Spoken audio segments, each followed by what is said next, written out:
Kumno bro, saya sian pat ngapediang subhai pi ka YouTube channel jonga English with Rudy. Hakan ika video ngan wan lampiang syapi sa tylli ki Ktien Kynnoh. Rengkat bat kini ngan IP ki nuksa ki bangan pynkylla na ka Ktien English ya ka Ktien Khasi. Aku aban kerpat ru pi ba pynkreh nga da ka ba like share bat subscribe ka channel jonga. Bat lada pi kwa nga bangan hikai pi ya ka ikai sungobha ban bu ya kita ki jingmut ha ki comments harum. Ali mentang ni pe ya kini ki tylli ki Ktien Kynnoh. Kini kidai ki tylli ki Ktien Kynnoh ki bangin pej mentakas ngi.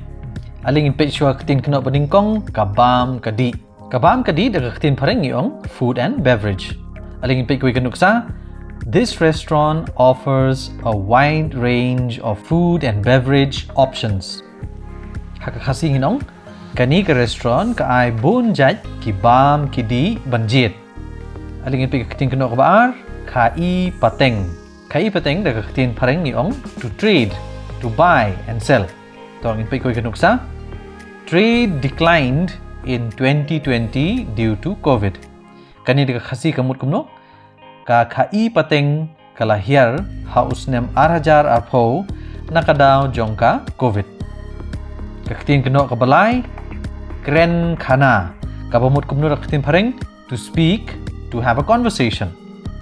Tawang in pej kui kanuksa. They sat down to have a conversation about their future. Da Khasi kamut kumno kila syong ban kren ban khana syapang kalaway jongki. Alim tangin pej ka Ktien Kynnoh ka basaw ka kup kasem da ka pareng yong attire. Alingin pej ko kanuksa da ka English wa. The jainsem is one of the most elegant Khasi attires. Ka jainsem kade kaway na kikup kisem Khasi kaba itanat bha. Ka Ktien Kynnoh ka basan wat ka bakadu. Kali pertau kabamut to ask, lani to inquire. Alingin pej ko kanuksa da ka English. She came to our office to inquire about the courses we offer. Da ka Khasi kumno kalawan sya office jongi ban kali pertau syapang kikos kiba ngi ai. Dikum lupi sungguh halor kani kejingkai sungguh ban batai nga hagi comments room bat sungguh ban kenal ban like share bat subscribe ika channel jonga.